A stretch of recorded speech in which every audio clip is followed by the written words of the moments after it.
Lord, ibigay mo po sa akin ang dapat kong gawin sa araw na ito. Lord, thank you for this day. Thank you for another day. Alam ko na marami na namang opportunity ang darating sa araw na ito. Alam kong darating na ang pagkakataon na inaantay ko, Lord. Panginoon, bigyan mo ako ng direksyon ngayong araw. Bigyan mo ako ng guide sa kung ano ang aking gagawin.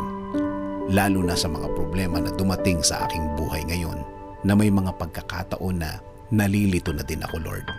Ibigay mo po sa way ko ang mga sagot at solusyon sa mga dalahin ko ngayon, Panginoon. Ilayo mo po ako sa mga pagkakataon at mga tao na naglalayo sa akin sa sagot ninyo sa aking mga problema, Lord. Ilagay niyo po ang mga tamang impluensya sa aking araw-araw, Lord. Mga tamang tao na mag-i-inspire sa akin. Mas magbibigay ng mga paliwanag tungkol po sa buhay at lalong-lalo na sa inyong presensya at pagmamahal. Ilayo niyo po ako sa mga maling tao na ito dahil minsan nakakadagdag po sila sa aking problemang kinakaharap. Ilayo niyo rin po ako sa mga pangyayari na maglalagay din sa akin sa mas malaking problema, Panginoon.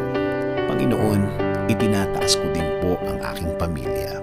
Bigyan niyo po sila ng pagmamahal. Bigyan niyo po sila ng proteksyon. Bigyan niyo po sila ng mga tamang daan at pagkakataon. Ilayo niyo po sila sa masama. Kasama din po sa aking dasal na ito, Lord, ang aking bayan.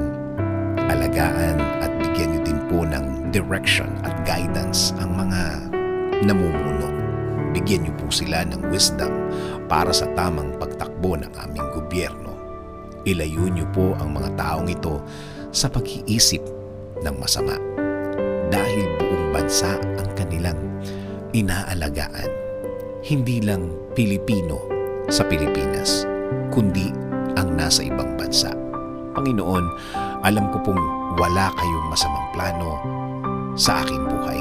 Alam ko pong ang lahat ng plano mo ay sa ikagaganda ng aking buhay at sa ikaaangat ng aking araw-araw, hindi lang para sa akin, kasama na din ang aking pamilya. Please continue to give me guidance. Please continue to give me protection. Please continue to lead my life, Lord. This I ask. In Jesus' name, Amen. Sabi nga sa Isaiah 30:21, whether you turn to the right or to the left, your ears will hear a voice behind you saying, "This is the way, walk in it."